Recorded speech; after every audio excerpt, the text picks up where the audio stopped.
지금 우리나라 경제 바다로 데려가기 전에 한 양동이의 물이 먼저 필요합니다. 그리고 그 물은 빚을 탕감하고 지원금을 푸는 정책일 수 있습니다. 안녕하세요. 오늘은 많은 분들이 의문을 가지시는 정부의 빚, 탕감, 재정 지출, 부채 정책에 대해 차분히 풀어보겠습니다. 열심히 일한 사람은 억울하고 빚 못 갚은 사람은 혜택을 받는다. 이런 감정 당연히 생길 수 있습니다. 하지만 현재 정부가 발표한 정책들은 장기 구조 개편이 아니라 단기 응급 조치에 가깝다는 점, 그리고 그 배경에는 지금의 침체된 소비와 성장률이 있다는 점도 함께 살펴볼 필요가 있습니다. 정부는 평균 25만 원 수준의 지역화폐 및 재난성 소비 쿠폰을 통해 단기 소비를 유도하고 있습니다. 이는 고소득층과 저소득층을 나누어 차등 지급됩니다. 7년 이상 장기 연체자의 채무를 감면하는 정책도 시행 중입니다. 이 역시 단기적 생계 회복 목적입니다. 이런 재정 정책은 국채 발행을 통해 이루어지며 현재 국가 채무 비율은 GDP 대비 약 50%에 육박하고 있습니다. 정부는 지금의 경제 상황을 길가에서 숨 넘어가는 물고기에 비유하고 있으며 바다로 가기 전 생존을 위한 한 양동이의 물이 필요하다고 설명합니다. 그러나 이 정책들은 구조 개편이나 생산성 향상을 위한 장기 전략이 아니라 단기 경기 부양책에 불과하다는 점도 분명히 짚어야 합니다. 지역화폐, 소비 쿠폰 등의 대상 여부를 지자체 홈페이지, 복지로 사이트, 카카오톡 챗봇 등을 통해 반드시 확인하세요. 채무 조정 대상이 되시는 분들은 신용회복위원회 또는 한국자산관리공사 KAMCO 홈페이지를 통해 상담 받으실 수 있습니다. 현재 수혜 대상이 아니더라도 신용등급 재산 요건 등 기준 변화 여부를 주기적으로 점검하세요. 중장기적으로는 나의 자산 포트폴리오에서 현금 유동성 확보가 최우선입니다. 지원금이 나와도 절대 과소비하지 말고 비상자금 확보에 우선 활용하세요. 요즘처럼 미래가 안 보이는 시대, 무작정 돈 모으는 것보다 더 중요한 건 나이에 맞는 자산 전략입니다. 당신의 나이에 따라 투자 방향도 완전히 달라져야 합니다. 지금 대한민국은 부채 부담이 커지고 부동산 소비 심리 모두 위축되는 복합 저성장의 문턱에 서 있습니다. 앞으로 6개월 소비도 투자도 움츠러들 가능성이 높습니다. 특히 시니어 세대에게는 지금 같은 불확실성 시대에 내 자산을 지키면서도 조금씩 늘릴 수 있는 안전한 길이 절실합니다. 오늘은 연령별로 자산 전략을 어떻게 바꿔야 하는지, 그리고 주식 채권 리츠 배당의 균형을 어떻게 잡아야 하는지 구체적으로 알려드리겠습니다. 1. 30대.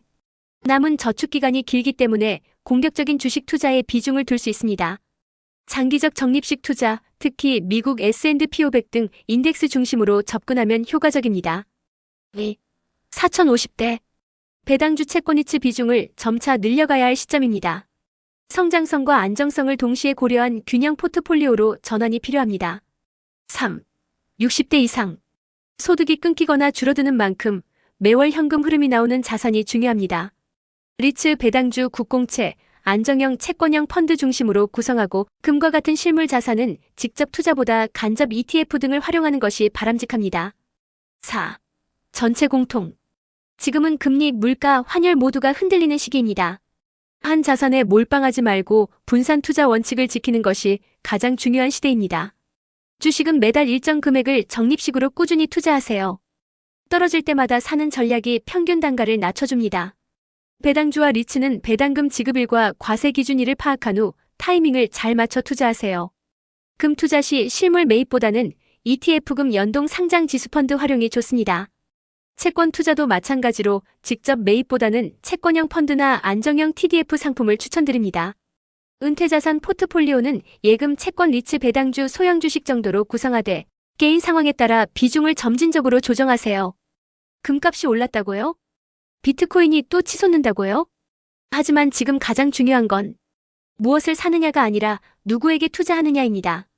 그리고 그 답은 바로 여러분 자신입니다. 오늘은 단순한 자산 배분 이야기가 아닙니다. 앞으로의 시대를 살아갈 핵심 생존 전략에 대해 이야기합니다. 지금 우리는 성장률 5% 시대가 아닌 12% 저성장 시대로 들어섰습니다. 20년 전 외환위기는 한 번의 고통이었지만 지금은 10년, 20년 계속 이어질지 모르는 긴 불황입니다. 이런 시대에 금이나 주식 같은 외부 자산보다 진짜 중요한 건 내가 돈을 잘 벌 수 있는 사람인가? 입니다. 금은 수익이 없습니다. 금은 배당도 없고 이자도 없기 때문에 적정 가격을 판단할 수 없습니다. 전문가들은 시세를 보고 수급 타이밍을 잡을 수 있지만 일반인은 그렇지 않습니다. 주식은 수익을 할인한 가치가 존재합니다. 기업의 실적과 수익이 어느 정도 예측 가능하기 때문에 주식은 일정한 가치평가 기준이 존재합니다. 그래서 장기 투자에 적합합니다. 그러나 무엇보다 중요한 건 나이입니다. 지금은 수명이 늘어나고 정년은 길어졌습니다. 앞으로 70세까지 일하게 될 수 있는 시대, 진짜 중요한 자산은 돈 잘 버는 나 자신입니다. 내 자신에게 투자하세요. 새로운 기술을 배우고 건강을 관리하고 경제와 금융에 대한 감각을 키우는 것이 결국 평생 수익을 만들어내는 원천입니다. 글로벌 자산에 투자하세요. 수명이 길어졌기 때문에 조금 더 리스크를 감당할 수 있는 자산에 글로벌 ETF, 배당주, 인덱스 중심으로 분산 투자하세요. 남이 하지 않을 때 남이 하지 않는 방식으로 하세요. 새벽 시간을 활용하거나 온라인 학습 자격 취득 등으로 차별화된 경쟁력 있는 나를 만들어야 합니다. 이제 집 사지 말라는 겁니까? 예금에 넣어둘까요? 투자로 돌릴까요? 지금 한국의 부동산과 자산 전략 완전히 바뀌고 있습니다. 그런데 많은 분들이 그 신호를 못 보고 있습니다. 오늘 그 핵심을 짚어드립니다. 최근 대출 규제 소식 들으셨나요? 서울 강남권 20억짜리 집에도 대출을 제한하겠다는 뉴스 듣고 그냥 넘기셨다면 굉장히 위험한 착각입니다. 이번 대출 규제는 단순한 금리 조정이 아니라 부동산 투자 패러다임을 바꾸려는 신호일 수 있습니다. 젊은 세대는 여전히 오르면 산다는 분위기지만 이제는 다릅니다. 부동산, 투자, 예금, 무엇보다 중요한 건 여러분의 전략적 선택입니다. 대출 총량 제한은 실수요까지 타격을 줍니다. 서울은 실수요자도 10억, 30억대 주택을 찾지만 지방은 상대적으로 저가주택이 많아 영향이 덜합니다. 결국 이번 규제는 서울 고가주택 수요 억제를 타깃으로 합니다. 공급 부족 상태에서 강력 규제는 부작용을 낳습니다. 최근 개포동 등 주요 재건축 공급은 지연되었고 단기적으로 공급 부족 상태입니다. 이런 상황에서 규제는 시장을 불안하게 만들 수 있습니다. 투자 전략은 나 자신과 자본 배분입니다. 내가 꾸준히 저축 가능한 금액을 확보하고 그 돈을 2% 예금에 둘 것인지 장기 수익형 투자에 둘 것인지를 판단해야 합니다. 이 판단이 자산 관리의 핵심입니다. 대출 여력 안에서 평수입지를 조절하세요. 대출이 줄어든 상황에서 평수를 줄이거나 지역을 바꾸는 것이 현실적인 대안입니다. 대충감으로 비교하지 마시고 실제 금액 기준으로 내가 이만큼 대출받을 수 있다면 어디까지 가능한가? 를 계산해보세요. 저축은 꾸준히, 배분은 전략적으로 2%짜리 예금에 넣고 만족할 것이 아니라 장기적 자산 증식이 가능한 자본시장으로의 분산 투자를 고려해야 합니다.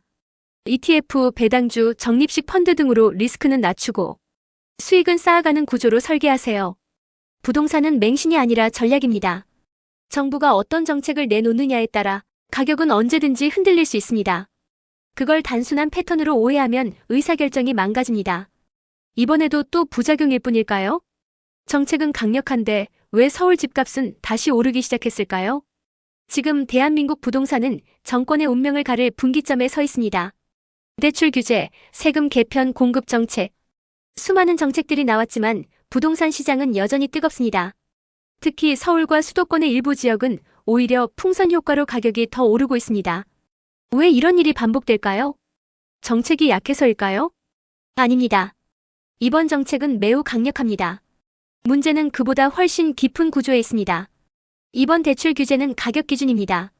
과거처럼 LTV 비율을 조정한 게 아니라 총액 기준으로 상한선을 둔 것입니다. 즉 비싼 집일수록 더 타격이 크고 저가주택은 영향이 적습니다. 서울의 고가 주택을 겨냥한 정책입니다. 그런데 왜 시장이 흔들릴까요? 후속 대책이 없습니다. 공급 정책, 세제 조정 등이 함께 나와야 정책의 신뢰가 생깁니다. 하지만 정부는 아직 가지고 있겠다는 말뿐 구체적 발표는 하지 않고 있습니다. 문제의 본질은 도시 집중입니다. 서울과 수도권에만 인구 절반이 몰려있는 구조에서 아무리 규제를 해도 핵심 지역 집값은 버텨낼 수밖에 없습니다. 공급 부족 수요 집중, 이 이중 구조를 바꾸지 않으면 해결은 어렵습니다. 정책은 시그널로만 보지 마십시오.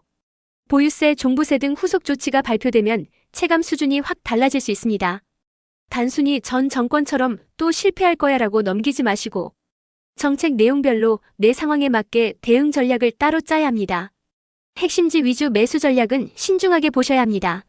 지금은 무조건 오른다는 분위기가 일부 젊은 층 사이에 다시 퍼지고 있습니다. 그러나 정부가 실수를 반복하지 않겠다는 의지가 강해진 시점입니다. 예상 외에 강한 조치가 나올 수 있습니다. 지역별 집중도를 고려한 분산 전략도 검토하십시오. 수도권 집중으로 인해 일부 지역은 과열되지만 반대로 지방 주요 거점 도시는 안정적인 흐름을 보일 수 있습니다. 정책과 구조의 빈틈을 찾아야 할 때입니다. 이제는 안 사면 평생 못 산다? 월급을 다 대출 갚는 데 써도 집을 사야 한다? 이런 생각, 과연 정상일까요? 지금 대한민국의 부동산 인식, 어쩌면 정책보다 더 위험한 수준일 수 있습니다. 요즘 젊은 세대 사이에서 이런 말이 공공연히 오갑니다. 빚을 져도 일단 집부터 사야 한다. 지금 아니면 평생 무주택이다. 하지만 문제는 이런 생각이 단순한 유행이 아니라 사회적 트라우마로 굳어지고 있다는 점입니다. 동탄, 판교, 강남 특정 지역의 집값은 일반 소득으로는 접근조차 어려운 수준이 되었고 서민층은 지방에서도 밀려나는 상황입니다. 이제는 부동산 정책뿐 아니라 사회 구조 자체를 다시 돌아봐야 할 때입니다. 정책은 두 마리 토끼를 쫓고 있습니다. 한쪽에선 서민층을 위한 금리 인하, 재정 지원을 하면서 다른 한쪽에선 집값 상승 억제를 위한 대출 규제를 강화하고 있습니다. 하지만 이런 이중 전략은 부작용을 낳고 있습니다. 돈은 풀었지만 집값도 자극됩니다. 서민은 지원을 받아도 집값이 너무 올라 도달조차 어렵습니다. 서울 집값은 이미 보편적 상한선을 넘었습니다. 서울에 살려면 최소 10억 원 이상, 강남권과 판교, 목동까지 포함하면 수십억 원이 기본이 됩니다. 문제는 이런 집들이 전체 가구의 10% 이상을 차지하게 됐다는 점입니다. 이는 사회적 정상선에서 벗어난 구조입니다. 자산인식이 왜곡되고 있습니다. 20억, 30억짜리 주택은 분명 있을 수 있습니다. 하지만 그건 가구의 12%에 해당하는 특수계층의 이야기입니다. 모두가 그 집을 기준 삼는 순간 대부분은 절망만 남게 됩니다. 내 상황에 맞는 거주 전략을 먼저 세우십시오. 사회가 기대하는 내 집 마련 타이밍은 없습니다.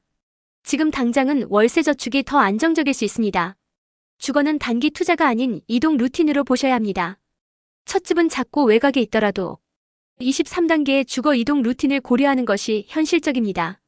장기 고정금리 모기지 제도 적극 활용하십시오. 정부의 신혼부부 청년 장기 모기지 상품도 많아졌고 미국 유럽도 대부분 30년 이상 모기지를 통해 주택을 보유합니다. 예전엔 집 한 채로 노후가 준비됐죠. 하지만 지금은 집 한 채만 믿으면 큰일 납니다. 이제는 부동산 예금만으로는 노후도 자산도 안정도 지킬 수 없습니다. 완전히 달라진 자산의 시대, 당신의 전략도 바뀌어야 할 때입니다. 여러분, 지금도 집 사놓고 기다리면 언젠간 오르겠지. 예금 넣어두면 이자 나오겠지. 이렇게 생각하고 계신가요? 하지만 지금은 90년대가 아닙니다. 금리는 1%대로 떨어지고 부동산은 이미 올라갈 만큼 올라갔습니다. 저희 세대는 강남 아파트 3억 하던 시절에 우연히 산 집이 10억이 되고 그 차익으로 노후를 준비했습니다. 하지만 지금은 월급을 다 모아도 집 한 채가 안 됩니다. 이제는 자산관리의 기본 공식 자체가 바뀌었습니다. 과거 공식 부동산 예금 노후 준비. 90년대 금리 10% 이상, 강남 아파트 23억 10억 차익으로 은퇴 가능했던 시대. 현재 현실 이 공식은 더 이상 통하지 않습니다. 서울 집값은 이미 3배 이상 상승, 앞으로 또 3배. 거의 불가능합니다. 금리는 1% 이하, 예금으론 노후 유지 불가능. 앞으로의 공식 글로벌 배당 분산 장기 전략. 예금 채권 배당 주리츠로 포트폴리오 이동, 부동산 지역 유형 분산 5 실거주 중심, 저축장기 주식 투자 5 글로벌 ETF 전략으로 전환. 일본 사례 참고 1995년 제로금리 이후 일본 자산가들 예금에서 배당주외외 주식으로 옮김. 한국도 자산 이동이 본격화될 시점입니다. 지금 당장 내 자산 포트폴리오 점검. 예금 부동산 비중이 80% 이상이라면 구조 재설계 필요. 예금 중위험 수익형 자산 전환. 채권 리츠, 배당 ETF로 분산. 너무 공격적일 필요는 없지만 24% 수익률 확보는 필수. 부동산은 한 방이 아닌 계획형 접근. 집값 2배 3배 상승 시대는 끝. 실거주 안정 향후 유동성 고려한 이동 전략 준비. 자기 자신에게 투자하기. 내가 꾸준히 돈 벌 수 있는 능력. 수입이 있는 한 자산도 유지 가능. 60세부터는 쉬고 싶다. 하지만 현실은 다릅니다. 60대 고용률 60% 돌파. 부모 부양 자녀 뒷바라지 소득 단절. 이제 은퇴가 끝이 아니라 진짜 삶의 시작입니다. 혹시 이런 생각 해보신 적 있으신가요?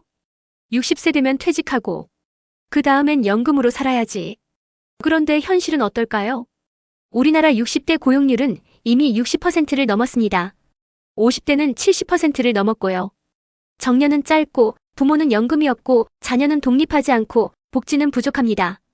우리는 서구 선진국과는 전혀 다른 현실 속에 있습니다. 그리고 이 현실을 무시하면 은퇴 후 삶은 더욱 고단해질 수밖에 없습니다. 서구 vs 한국의 근로구조 차이.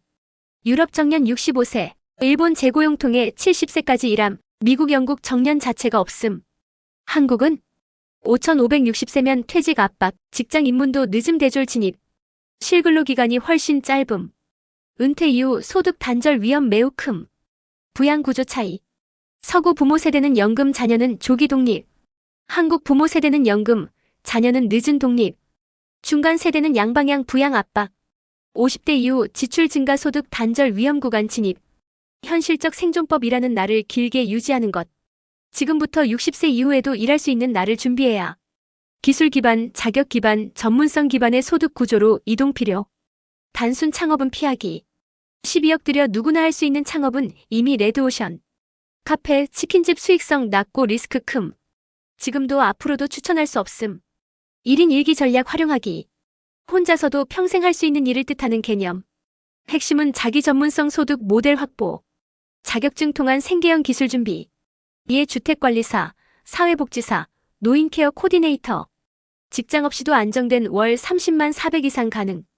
자격이 있는 나를 만들어야 언제든 일할 수 있는 나가 됩니다. 일을 피할 수 없다면 지속 가능한 일을 고르기. 체력 소모보다 지식 경험 활용 기반의 직무. 이에 컨설팅, 관리직, 교육, 사회서비스 분야. 보람 지속 가능성 소득을 동시에 확보. 국민연금 곧 고갈된다는데 넣는 게 맞나요? 내가 받을 수는 있는 걸까? 이런 걱정. 당연하지만 그보다 중요한 건 따로 있습니다. 국민연금은 선택이 아니라 의무입니다. 그리고 그 위에 어떤 연금 기둥을 더 쌓느냐가 당신의 노후를 결정합니다. 혹시 국민연금이 고갈된다, 차라리 안 내고 내가 모으는 게 낫다. 이런 말 들어보신 적 있으시죠? 하지만 그건 사실이 아닙니다. 국민연금은 의무가입입니다. 내가 고민해도 가입은 피할 수 없습니다. 진짜 중요한 건 국민연금만으로 충분한가? 그리고 그 위에 어떤 준비를 하느냐입니다. 국민연금은 국가사회복지의 가장 기초. 흔들리면 나라가 흔들립니다. 개혁이 계속 이어지며 고갈 시점도 늦춰지고 있음. 너무 겁먹지 말고 제도 개선을 요구하며 유지. 3층 연금 구조 이해. 1층 국민연금 국가운영 기본. 2층 퇴직연금 회사 제공 또는 IRP. 3층 개인연금 내가 스스로 드는 연금. 이 세 가지가 다 갖춰져야 노후가 진짜 안전합니다. 3층 연금 전략 요약. 무조건 예금, X투자 기반 자산 구성 필수. 이에 연금저축펀드, IRP, 배당주 펀드 등 어디에 넣느냐가 차이를 만듭니다. 국민연금은 기본으로 유지. 고갈 걱정보다도 지속적 개혁과 감시가 중요. 국민의 목소리로 개선 유도.